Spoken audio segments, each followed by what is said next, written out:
সাত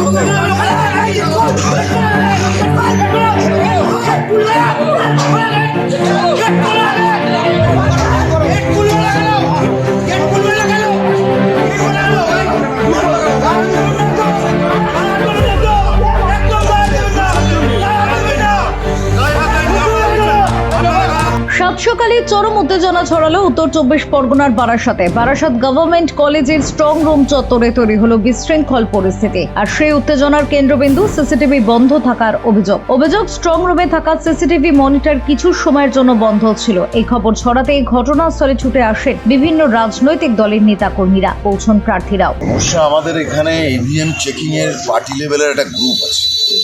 আমরা এখানে যেগুলো আছে অ্যাসেম্বলিগুলো তারা মিলে আমরা এটা করেছি পার্টি পক্ষ থেকে।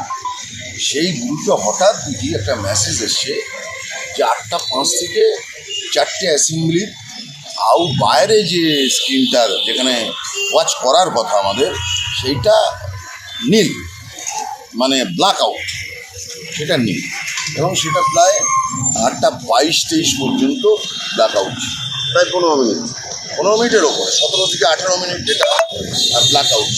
স্বাভাবিকভাবে আমাদের সবারই টেনশন হয়, আমরা টেনশন।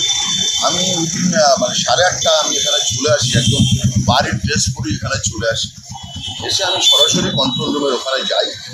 তার আগে আমি যেহেতু আমার আরওকে জানিয়েছিলাম, আরও আমাকে মোবাইলে দেখালেন যে সিসিটিভি একজন ম্যাজিস্ট্রেটকে পাঠিয়েছিলেন, দেখালেন যে স্ট্রং রুম কারেক্ট আছে, ভেতরের ইনসাইডের পিকচারও ক্যাপচার করে জাস্ট অশোকনগর আমাকে ওটা দেখালেন।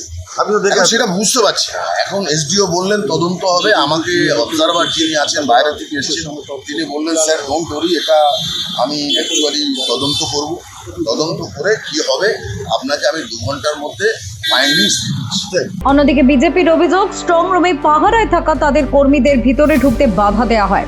আমাদের ভেতরে 4 জন করে থাকার নিয়ম আছে, 2 জন করে।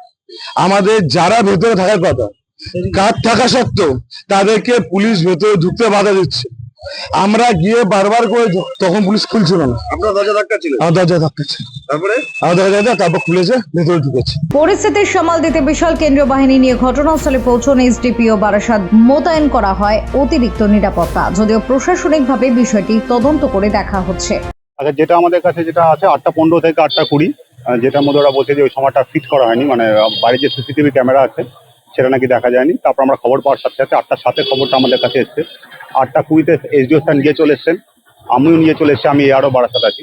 যেটা হচ্ছে যে বাইরের টিভি কোনো কারণে আসার পরে যেটা দেখা গেল যে বাইরের টিভিটাকে পাওয়ার অন করার সাথে সাথেই পাওয়ার বাটনটা বন্ধ ছিল। পাওয়ার বাটনটা স্টার্ট প্রেস করার সাথে সাথে সব কিছু চালু হয়ে গেছে। আর 8:05 থেকে 8:20, 8:22 এটা এবার অভিযোগ করছে এই সময় টিভিটা বন্ধ ছিল। এবার আমাদের যে এটা আমরা এখন ওনাদের যে যা দাবি আছে, আমরা 7:50 থেকে 7:50 থেকে আমরা 8:30 পর্যন্ত পুরো ফিট করবো। পুরো ওদেরকে আমরা আমাদের যে ডেটা রিট্রিভ করা হচ্ছে পুরো ডেটাটাই আমরা ওদেরকে দিয়ে দেবো। পাশাপাশি ওরা একটা প্রশ্ন তুলছে, এই যে টিভি বন্ধ করা হবে এই ইনফরমেশন তো দেওয়া ছিল না। টিভি না, আমরা টিভিটা এখান থেকে বাইরে থেকে বন্ধ করা হয়েছে। আমাদের এটা না, কারা করলে সেটা ইনভেস্টিগেশন চলছে, আমরা দেখছি। ঘটনাকে কেন্দ্র করে পরিস্থিতি কিছুটা নিয়ন্ত্রণে এলেও এখনো চাপা ক্ষোভ বিভিন্ন রাজনৈতিক মহলে। Bureau report, news India.